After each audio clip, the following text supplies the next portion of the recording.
No estamos de regreso aquí en Infoanálisis. Esta mañana nos acompaña un amigo de esta mesa, ha estado aquí en numerosas ocasiones anteriormente. Lo hemos invitado porque estamos muy inquietos con dos cosas en particular. Una, lo que ha ocurrido en las cárceles de Panamá, y por la otra, la inseguridad galopante, rampante que estamos viviendo todos los panameños en los últimos tiempos. Vemos ya, y no quiero con esto decir que debemos nosotros sentarnos a ver pasar los muertos, pero ustedes ven que, por ejemplo, Nueva York ha subido su tasa de criminalidad. Ha ocurrido lo mismo en República Dominicana, o sea, en muchos países, incluidos los feminicidios. Entonces, por esa razón y motivo hemos invitado aquí esta mañana a Severino Mejía. Él es asesor en la Presidencia de la República, ¿no? De seguridad.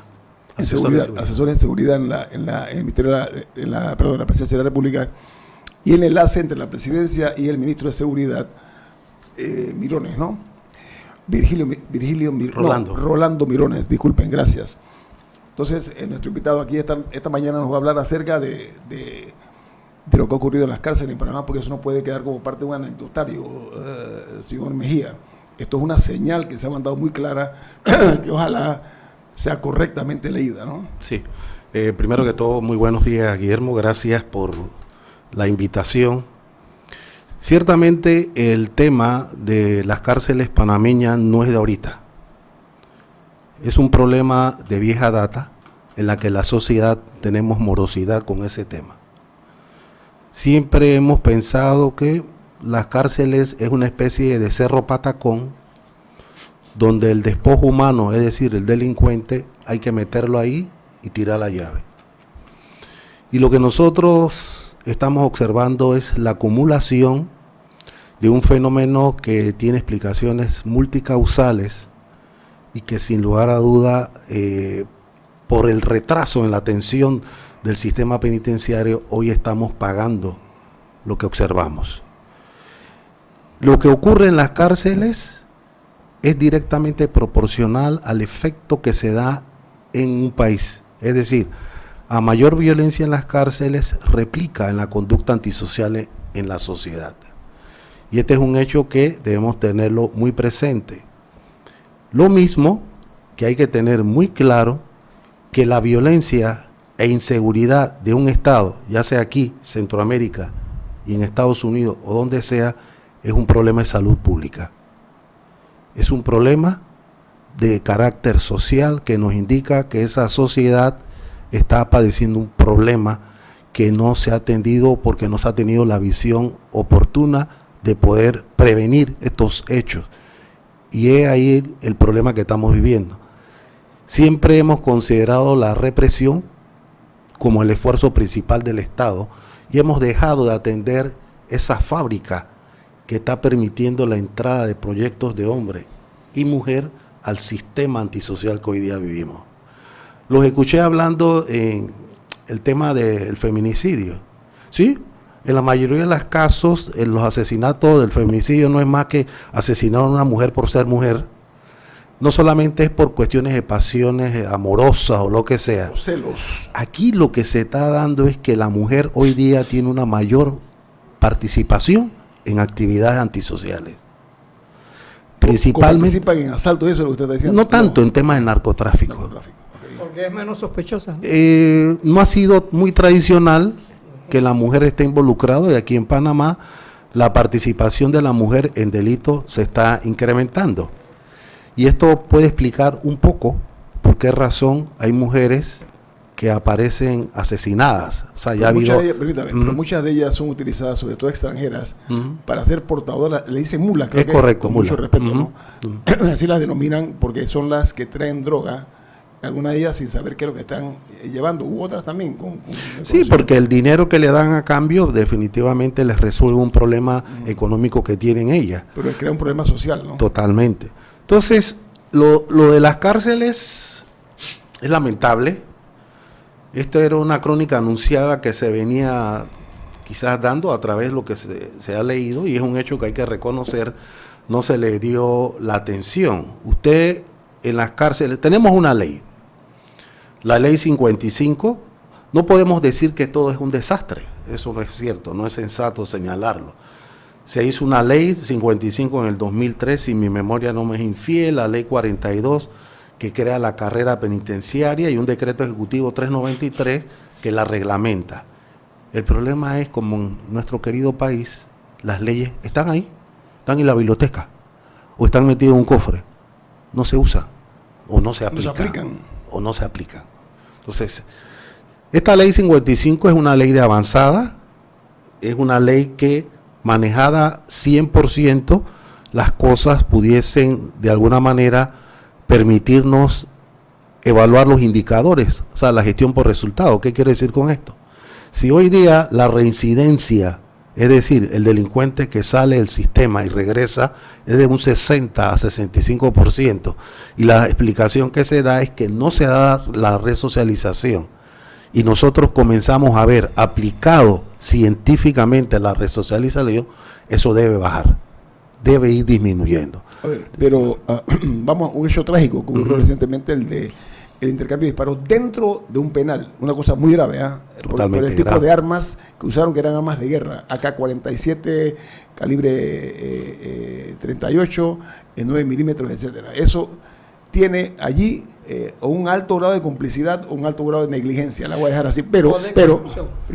O de corrupción. Sí, por eso voy para allá. Entonces, los encargados de la, y voy a ponerlo muy claro, los encargados de la seguridad externa de los penales, el Ministerio de Seguridad.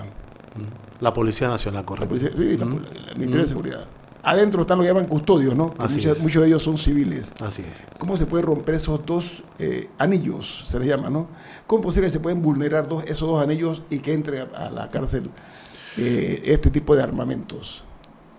Es una pregunta Sin respuesta, yo creo. no, es que, o sea, las respuestas pueden ser de carácter especulativo, porque la única manera de demostrar si en efecto hay culpables, tanto de los actores externos, es decir, la Policía Nacional, como los internos, los custodios, la investigación que haga el Ministerio Público debe arrojar que esa hipótesis es un hecho.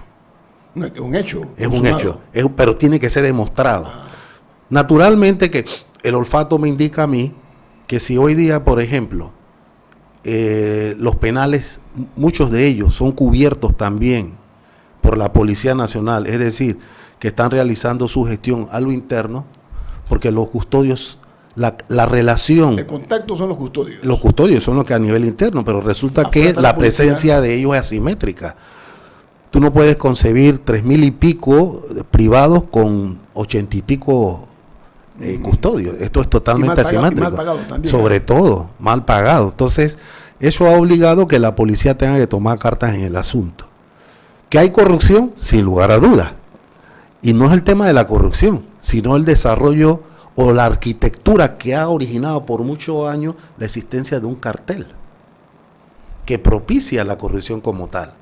Y sería interesante, y eso quizás le corresponde a la academia, calcular cuánto ha representado en dinero esa corrupción, porque eso nos da la medida de los intereses que hay en este negocio ilícito o en este cáncer social que hoy padecemos en nuestro país. Pero permítame, y usted debe saberlo, dentro de los penales hay más policía, a falta de custodio, como usted bien dice, hay más policías. Tienen que cubrir Ok. la seguridad interna, porque la norma habla de que ellos Estoy hablando de la cubren joyita, estoy hablando de la joyita. Ahí hay todo el más, complejo. Bueno, hay más policías ahí Sí, dentro. a todo falta de el custodio. complejo. Entonces, ¿cómo se explica eso? A ver, yo le voy a poner un ejemplo que puede entrar dentro del carácter especulativo, pero que creo que tiene peso.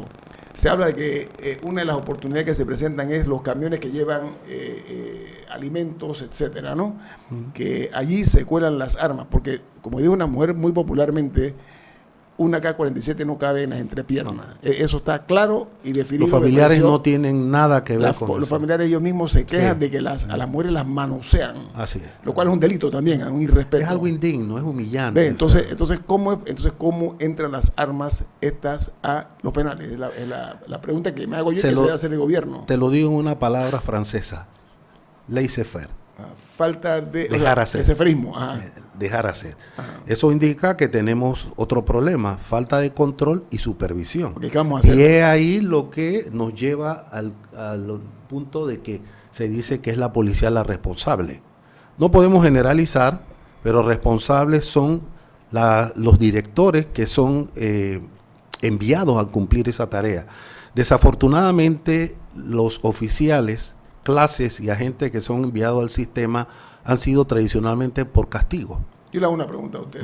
Usted es militar de carrera, ¿no? Así es. ¿Dónde estudió usted en Venezuela? En la Heroica Escuela Naval Militar de México. Muy bien, México. Yo pensaba que usted era de Venezuela. No sé por qué. Bien. ¿Por qué razón no se rotan a las personas en ese caso? Porque con el tiempo se va creando un grado de confianza y de comunicación, ¿no? Y eso es peligroso en cualquier penal. ¿Se ha considerado eso? Eso se rota. O sea, no es que usted no va a encontrar, por ejemplo, podemos pensar de la entrada de gestión del gobierno del presidente Cortizo a la fecha, no es que han sido los mismos oficiales, los comisionados, subcomisionados, no se cambian. Las unidades, estoy hablando. Sí, no, las unidades. Están dentro del penal. Los cambian. Sí. El problema es que el virus de la corrupción está ahí, es como el ébola. Yo voy a un sitio contaminado y me contamino. Claro. Entonces, esto nos indica que el problema es mucho más grave de lo que nosotros pensamos. Y no debemos decir que es policía únicamente, policía, custodio administrativo, empresas o actores de empresas que entran, como tú señalas, vehículos proveedores de la basura. Entonces, ¿qué nos está indicando? Que las herramientas que tenemos hoy día en el siglo XXI no son utilizadas apropiadamente, ya sea porque no se han considerado o segundo, si están fuera de servicio. Vamos a hablar del siglo XXI, me parece muy oportuno.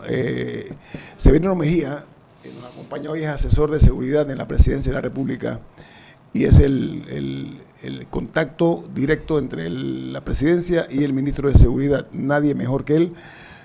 Además un profesional de las armas, para hablarnos hoy, por su formación estoy hablando, sobre esta situación lamentable que está ocurriendo en los penales panameños, que concluyó en este año una matanza brutal, ¿no? Que se dio con armas letales, armas de guerra de grueso calibre, señor Murgas.